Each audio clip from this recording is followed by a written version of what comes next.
देवघर से ऑर्केस्ट्रा का वीडियो सामने आया है, जहां सरेआम डांसर के ठुमकों पर युवक हथियार लहराते फायरिंग करते नजर आए। दरअसल जसीडीह थाना क्षेत्र के गिधनी में ऑर्केस्ट्रा में खुलेआम हथियार लहराए गए। ऑर्केस्ट्रा में डांसर के साथ हथियार लहराने का वीडियो सोशल मीडिया पर जमकर वायरल हो रहा है। बताया जा रहा है कि इसमें गिधनी पंचायत के मुखिया पति पप्पू मेहता और पप्पू चौधरी ताबड़तोड़ फायरिंग करता हुआ दिखाई दे रहा है। मंच पर बार डांसर के साथ डांस करते हुए मुखिया पति पप्पू कई राउंड फायरिंग करता है। गिधनी पंचायत भवन के पास सांस्कृतिक कार्यक्रम का आयोजन किया गया था। इसमें बार डांसर को भी बुलाया गया था। तस्वीरों में आप देख सकते हैं कि स्टेज पर नचनिया का डांस चल रहा है और उसके साथ एक युवक भी ठुमके लगा रहा है। उसके बाद स्टेज पर कुछ युवक चढ़ जाते हैं और जीन्स और शर्ट पहने मुखिया पति पप्पू मेहता अपनी पिस्टल निकालकर फायरिंग करता हुआ भी दिखाई देता है। इसका वीडियो सोशल मीडिया पर तेजी से वायरल हो रहा है। हजारीबाग के महुदी के पास सड़क हादसे में एक महिला की दर्दनाक मौत हो गई। चौपारण जीटी रोड की ये घटना है। सड़क पार करने के दौरान तेज रफ्तार ट्रेलर ने उसे अपनी चपेट में ले लिया था, जिससे मौके पर ही उसकी मौत हो गई। शौक के साथ लोगों ने महुदी के पास जीटी रोड को जाम कर दिया, जिससे सड़क पर कई किलोमीटर लंबी गाड़ियों की कतार लग गई, जिससे दोनों ओर कई किलोमीटर वाहनों की लंबी कतार लगी रही, जिससे राहगीरों को काफी परेशानी का सामना करना पड़ा। वहीं इस घटना को लेकर स्थानीय पुलिस प्रशासन घटना स्थल पर पहुंचकर मामले को शांत करवाने में लगी रही।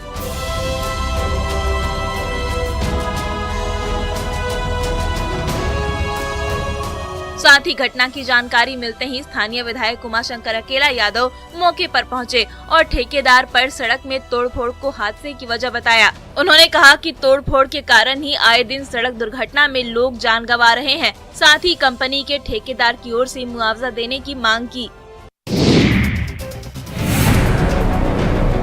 लातेहार में नक्सलियों ने फिर उत्पात मचाया है। ब्रिज निर्माण कार्य में बाधा पहुंचाने की कोशिश की है। दरअसल लेवी नहीं देने पर नक्सलियों ने तीसरी ट्रैक के रेलवे ब्रिज निर्माण कार्य में जमकर तांडव मचाया। भाकपा माओवादी के उग्रवादियों ने रेलवे ब्रिज साइड के पास मशीनों को आग के हवाले कर दिया।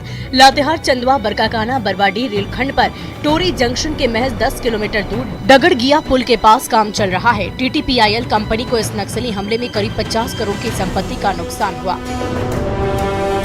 यहाँ उग्रवादियों ने निर्माण कार्य स्थल पर 3 Poclain machine, 1 JCB, 2 piles machine और बाइक को आग के हवाले कर दिया था। साथ ही पर्चा छोड़कर लेवी नहीं देने पर अंजाम भुगतने की चेतावनी भी दी थी। घटना के बाद पुलिस को जानकारी दी गई, लेकिन पुलिस काफी देरी से घटना स्थल पर पहुंची। इस नक्सली घटना के बाद पूरे इलाके में दहशत का माहौल है। लोग डरे सहमे घरों में दुबके हुए हैं।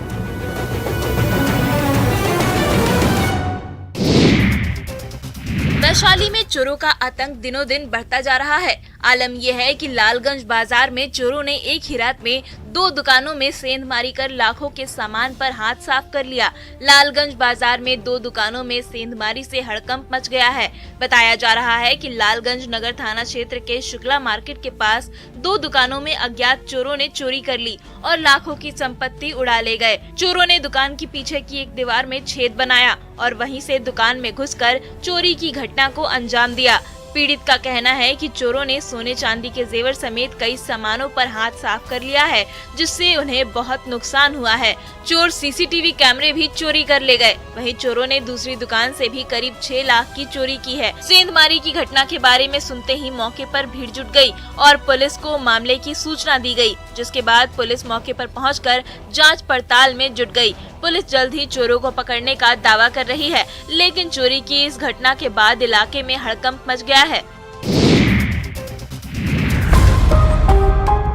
मुंगेर में मारपीट और प्रताड़ना की शिकार महिलाओं को शिकायत दर्ज कराने के लिए SP जगन्नाथ रेड्डी जला रेड्डी की पहल पर जिले की 14 थानों में महिला हेल्प डेस्क खोला जा रहा है। महिला हेल्प डेस्क में तैनात महिला पुलिस के सामने प्रताड़ना की शिकार महिलाएं बेझिझक होकर अपने साथ घटित घटनाओं की शिकायत दर्ज करा सकेंगी। महिला हेल्प डेस्क के अभाव में कई महिलाएं थाना में तैनात पुरुष पदाधिकारी को देखकर लोक लाज के कारण बिना शिकायत दर्ज कराए वापस लौट जाती थी, लेकिन अब महिला हेल्प डेस्क पर वे अपनी शिकायत दर्ज करा सकेंगी। SP ने बताया कि जिले के 14 थानों में प्रथम चरण में महिला हेल्प डेस्क खोला जा रहा है। सभी 14 थानों में महिला हेल्प डेस्क काम करेगा, जहां 3 शिफ्ट में महिला पुलिस पदाधिकारी या महिला पुलिस तैनात रहेंगी। महिला हेल्प डेस्क की स्थापना का मुख्य उद्देश्य पीड़ित महिलाओं में पुलिस के प्रति विश्वास बढ़ाना और थानों को अतिरिक्त सुविधा संपन्न बनाना है।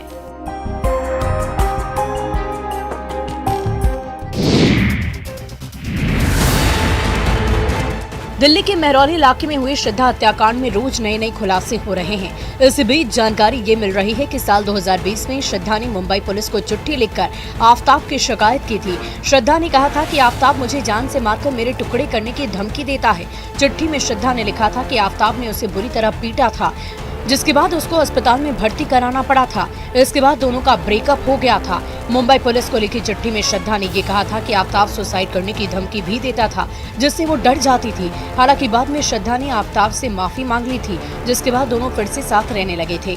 वहीं दिल्ली पुलिस ने श्रद्धा के पूर्व रिपोर्टिंग मैनेजर करण बरार को दिल्ली बुलाया है। मुंबई पुलिस से शिकायत करने में करण ने भी श्रद्धा की मदद की थी। बता दें कि आफताब का पॉलीग्राफ टेस्ट कल शाम को किया गया था। पॉलीग्राफ टेस्ट के दौरान करीब 20 सवाल उससे पूछे गए थे। पॉलीग्राफ टेस्ट के बाद आफताब का नार्को टेस्ट कराने की भी संभावना है, जिसकी अनुमति कोर्ट ने पिछले हफ्ते दी थी।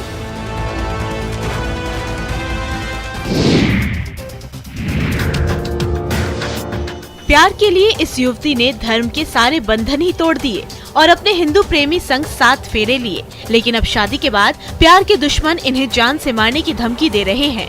भागलपुर में एक शादी चर्चा का विषय बनी हुई है। दरअसल झारखंड के गोड्डा निवासी राम कुमार और गोड्डा के मेहरमा निवासी मुस्कान खातून के बीच 1 साल से प्रेम प्रसंग चल रहा था। दोनों 17 अक्टूबर को शादी के लिए गोड्डा कोर्ट पहुंचे, लेकिन इसकी खबर लड़की के परिवार को लग गई और कोर्ट परिसर में उन लोगों ने मारपीट शुरू कर दी। लेकिन लड़की ने पुलिस की सुरक्षा में कोर्ट में अपना बयान दिया और अपनी मर्जी से शादी करने की बात कही। लड़का लड़की को शादी के बाद जान से मारने की धमकी दी जा रही है। युवती का ये भी कहना है कि उसके मामा और मौसा उसे धमका रहे हैं। लड़के का कहना है कि वे दोनों लोग इस शादी से बहुत खुश हैं। लड़के के परिवार वाले भी इस शादी से खुश हैं, लेकिन लड़की के परिवार वालों की तरफ से लड़के को जान से मारने की धमकी दी गई है।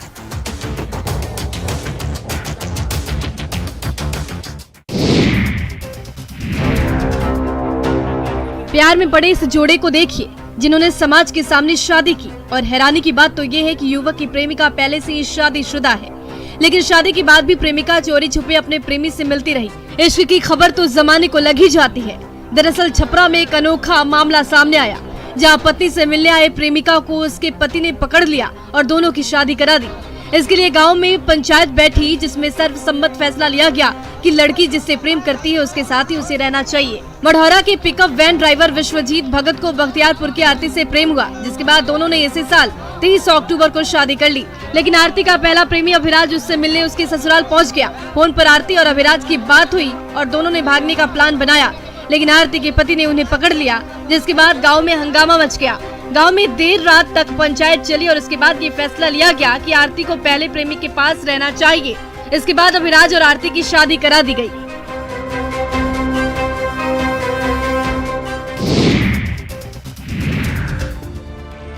पापी पेट का सवाल है साहब। मजबूरी उम्र नहीं देखती है और न ही शारीरिक अपंगता। इस 9 साल के मासूम को देखिए, जो बेरहम जिंदगी से दो हाथ कर रहा है और अपने परिवार के भरण पोषण के लिए दिव्यांग पिता को ठेले पर बिठाकर सेब बेचने निकल जाता है। इस बच्चे की उम्र भले ही कम हो, पर इसके कंधों पर जिम्मेदारियों का बोझ है। ये मासूम भी बिना किसी शिकायत के अपने परिवार को पालता है। जिन हाथों में किताब होनी चाहिए, मजबूरी ने इन हाथों में ठेले थमा दिए। दरअसल भागलपुर से एक बेहद मार्मिक तस्वीर सामने आई है, जहां एक 9 साल का बच्चा अपने दिव्यांग पिता को ठेले पर बिठाकर फल बेचता दिखाई दे रहा है। भागलपुर के इशाक चक के 12 नंबर गुमटी के पास रहने वाला ये बच्चा दिव्यांग पिता और परिवार का भार उठा रहा है। आमिर पढ़ने की इच्छा तो रखता है, पर मजबूरी ये है कि अगर वो स्कूल जाएगा तो पिता के साथ सेब कौन बेचेगा। सेब बेचकर 2 पैसे घर में नहीं आएंगे तो पेट कैसे चलेगा। सरकार की ओर से आमिर के पिता को दिव्यांग होने के बदले में 400 रुपए मिलते हैं, लेकिन इन पैसों में क्या हो पाएगा ये समझना मुश्किल नहीं है।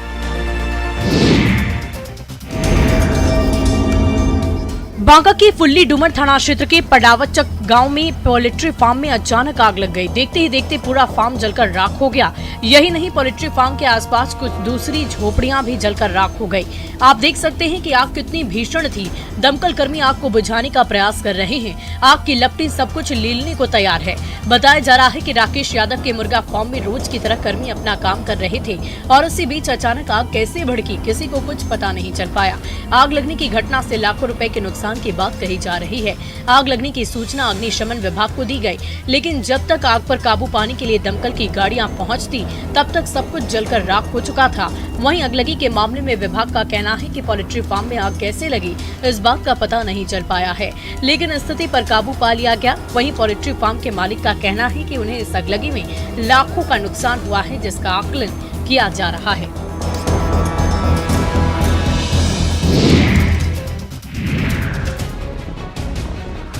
मधेपुरा के सदर अनुमंडल के नगर परिषद वार्ड नंबर 4 स्थित पतराहा बस्ती में शादी समारोह के दौरान भोज खाने से करीब 500 लोग बीमार हो गए। इसमें से 200 से अधिक लोगों को इलाज के लिए मधेपुरा जननायक कर्पूरी ठाकुर मेडिकल कॉलेज अस्पताल लाया गया।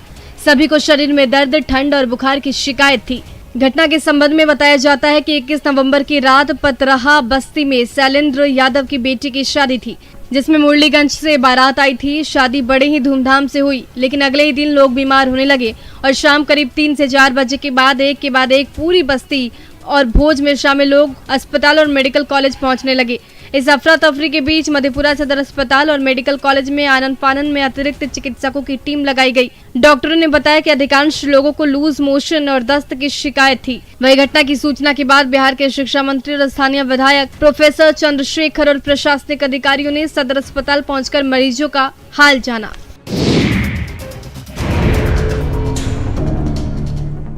नवादा में 2 परिवार जमीन के लिए आपस में भिड़ गए और दोनों पक्षों में जमकर मारपीट हुई। इस झड़प में दोनों पक्ष से 30 महिला समेत 8 लोग जख्मी हुए हैं। घटना बर्मा डावर थाना क्षेत्र के हीराकोरा गांव की है। बताया जा रहा है कि हीराकोरा गांव निवासी प्रवीण यादव का उनके परिवार से रास्ता बनाने को लेकर विवाद चल रहा था। इसी को लेकर दोनों पक्षों के बीच हिंसक झड़प हुई, जिसमें लाठी डंडे और लोहे की रॉड से मारपीट हुई, जिनमें 4 घायलों का नवादा सदर अस्पताल में इलाज हुआ, जबकि 4 अन्य लोगों का निजी क्लिनिक में इलाज कराया गया, जहां सभी की हालत स्थिर बनी हुई है। वहीं इस झड़प के बाद से इलाके में दहशत का माहौल है। फिलहाल मौके पर मौजूद लोगों ने इस घटना की जानकारी स्थानीय पुलिस को दी, जिसके बाद पुलिस मौके पर पहुंचकर छानबीन में जुट गई है। पुलिस का कहना है कि अभी तक दोनों पक्षों में से किसी ने भी शिकायत नहीं की, लेकिन मामले की जाँच की जा रही है।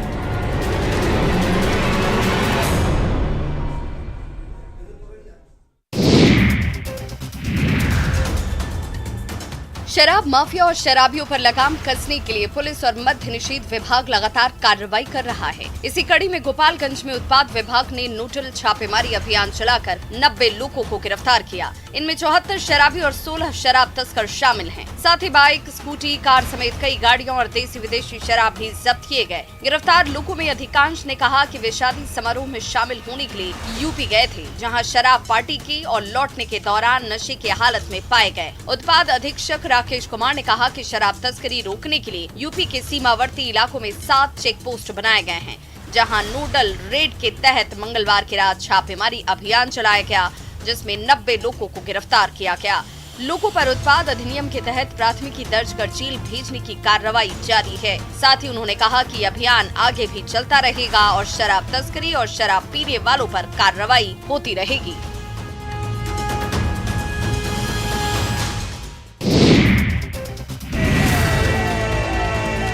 हजारीबाग के ग्रामीण क्षेत्रों में हाथियों का आतंक थमने का नाम नहीं ले रहा। 22 हाथियों ने इलाके में हाहाकार मचा रखा है, जिससे लोग काफी डरे सहमे हैं। बीती रात टाटी झरिया प्रखंड क्षेत्र के गोधिया गांव में 22 हाथियों का झुंड प्रवेश कर गया। हाथियों की आमद से स्थानीय लोगों के बीच दहशत का माहौल है। ग्रामीणों ने इसकी सूचना वन विभाग को दी, जिसके बाद विभाग हाथियों को भगाने के लिए गांव पहुंचा और रेस्क्यू टीम ने सूझबूझ के साथ हाथियों को खदेड़ते हुए पनी मां को जंगल में छोड़ दिया। ग्रामीणों ने बताया कि हाथियों ने उनकी फसलों को बर्बाद कर दिया है, खेतों को तबाह कर दिया है। हाथियों ने पुरनाडीह गांव में मवेशियों को कुचल डाला था, घर और फसल बर्बाद कर लाखों का नुकसान पहुंचाया। हाथियों के आतंक को देखते हुए वन विभाग और रेस्क्यू टीम ने ग्रामीणों से अपील की है कि हाथियों से किसी प्रकार की छेड़छाड़ न की जाए और अगर उन्हें पता चलता है कि गांव में हाथियों का झुंड आ गया है तो सूचना जरूर दे। विभाग तुरंत ही इस पर संज्ञान लेगा।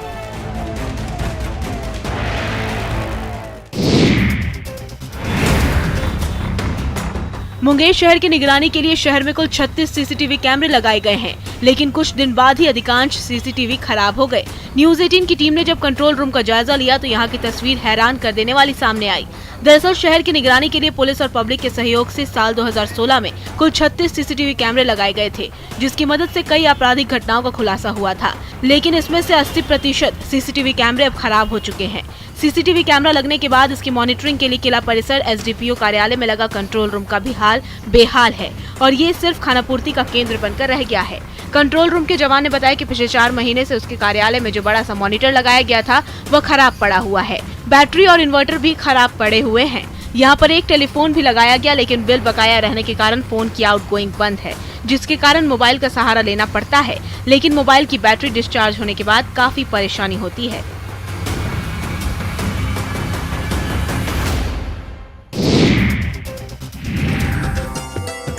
1 जनवरी मकर संक्रांति और बसंत पंचमी के दौरान देवघर के बाबा मंदिर में भारी भीड़ उमड़ती है। इस दौरान विधि व्यवस्था कायम रखने के मकसद से एसडीओ और बाबा मंदिर प्रभारी ने मजिस्ट्रेट और मंदिर कर्मियों के साथ बैठक की। इसमें भीड़ भाड़ के दिनों में ट्रैफिक व्यवस्था सुचारू करने पर चर्चा हुई। उन्होंने बाबा मंदिर कैंपस का भी जायजा लिया, जिसमें सभी भवनों के दरवाजे की मरम्मत के निर्देश दिए गए। वहीं विधि व्यवस्था और सुरक्षा के दृष्टिकोण से सिस्टम दुरुस्त करने पर चर्चा हुई। साथ ही मंदिर कैंपस में सभी कमियों को दूर करने पर भी मंथन किया गया। बैठक के बाद एसडीओ दीपांकर चौधरी ने बताया कि आने वाली 1 जनवरी मकर संक्रांति, बसंत पंचमी और महाशिवरात्रि को लेकर पदाधिकारियों के साथ बैठक की गई है। साथ ही विधि व्यवस्था और सुरक्षा के दृष्टिकोण से व्यवस्था को दुरुस्त करने को लेकर चर्चा की गई है। भीड़ के दिनों में ट्रैफिक की बड़ी समस्या है, जिसकी कंट्रोलिंग कैसे की जाए इस पर चर्चा की गई। साथ ही मंदिर प्रांगण में जो भी कमियां हैं उन्हें श्रद्धालुओं की भीड़ शुरू होने से पहले ही दूर करने के लिए कहा गया है।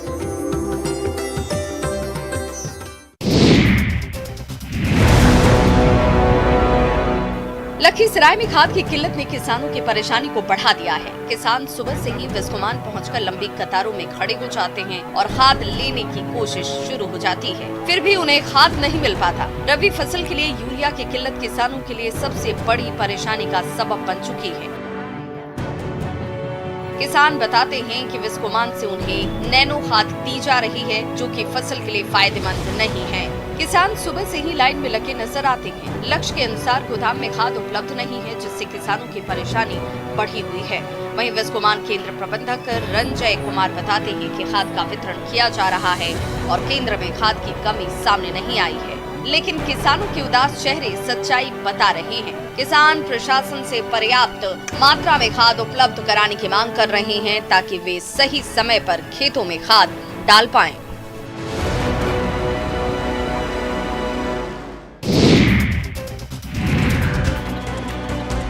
गोपालगंज में गन्ना किसानों को लेकर 2 चीनी मिल आमने सामने आ गई हैं। भारत शुगर मिल और विष्णु शुगर मिल के बीच हुए विवाद का मामला थाने तक पहुंच चुका है, जिसका सीधा असर गन्ना किसानों पर पड़ रहा है। आरोप है कि विष्णु शुगर मिल दूसरे इलाके में जाकर गन्ना किसानों को पर्ची बांट रही है और उनका गन्ना खरीद रही है, जिससे भारत शुगर मिल को नुकसान पहुँच रहा है और उनकी फैक्ट्री पर बंद होने का संकट मंडरा रहा है। इस पूरे मामले पर थाने में मामला दर्ज कराने की बात कही गई है। वहीं विष्णु शुगर मिल के महाप्रबंधक ने इस आरोप को गलत बताया है। इधर दोनों चीनी मिल का मामला डीएम तक पहुंचने पर जिलाधिकारी डॉक्टर नवल किशोर चौधरी ने संज्ञान लिया और मामले को सुलझाने के लिए दोनों चीनी मिल के प्रबंधकों को तलब किया है। बहरहाल इन दोनों चीनी मिलों के बीच एरिया को लेकर हुए विवाद में गन्ना किसानों की परेशानी बढ़ गई है। गन्ना किसान परेशान है कि अब वे अपना गन्ना किस चीनी मिल में ले जाकर बिक्री कैसे करे।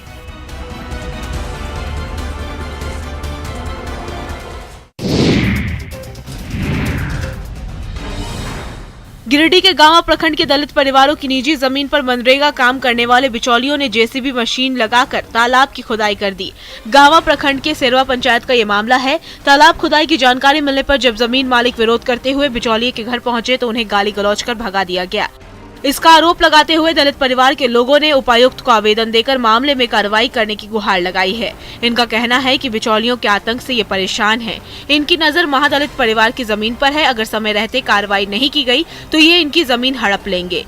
वहीं बीडीओ महेंद्र रविदास ने कहा कि आवेदन मिला है, इसके लिए जांच टीम गठित की गई है। जांच के बाद रिपोर्ट के आधार पर आगे की कार्रवाई की जाएगी। दोषियों पर सख्त कार्रवाई की भी बात उन्होंने कही है और दलित परिवारों को उनकी जमीन वापस दिलाने का भी उन्होंने भरोसा दिया है। रातों रात इन्होंने तालाब का निर्माण किया और हम लोग जानते तक भी नहीं है। जब हम लोग कल सुबह जाने तो जाके थाना में आवेदन दिए और आज हम लोग उसका मांग कर रहे हैं कि यह तालाब को काम बंद किया जाए।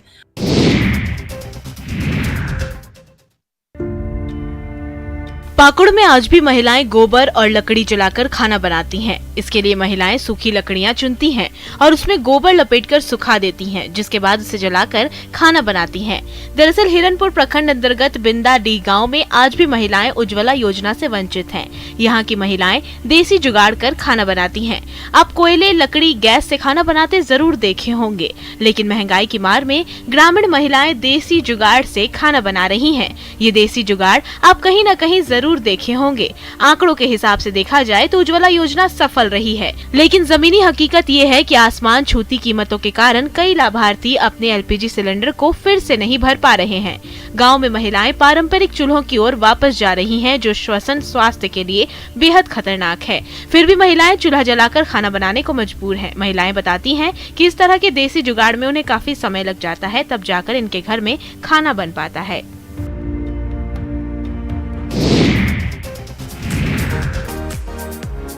रामगढ़ का पतरातू वैली इन दिनों पर्यटकों का सबसे पसंदीदा टूरिस्ट स्पॉट बन गया है। यहाँ लोग सेल्फी और फोटोशूट के लिए पहुँचते हैं। खासकर यहाँ ऊंचे पहाड़, हरे भरे जंगल और घुमावदार सड़क पर्यटकों को काफी आकर्षित कर रही है। वहीं घाटी से लेक रिजॉर्ट का नजारा काफी सुंदर और आकर्षक दिखता है और इन दिनों विदेशी पर्यटक भी पतरातू वैली का नजारा देखने पहुँच रहे हैं। वीकेंड पर घूमने और मौज मस्ती करने के लिए ये एक परफेक्ट डेस्टिनेशन है, जहाँ लोग अपने परिवार या दोस्तों के साथ आ रहे हैं। ये पहाड़ी स्थल हरे भरे जंगलों से घिरा हुआ है, जिसे घुमावदार सड़कें आकर्षक बनाने का काम करती है। ये पहाड़ी स्थल अपने पतरातू बिजली संयंत्र के लिए काफी लोकप्रिय है। पतरातू डैम को देखने के लिए लोग बड़ी संख्या में यहाँ आते हैं और यहाँ आकर बोटिंग, स्पीड बोट का आनंद लेते हैं। सर्दियों के मौसम में पतरातू वैली पर्यटकों से गुलजार है। लोग इन वादियों में सुकून के लिए पहुँच रहे हैं।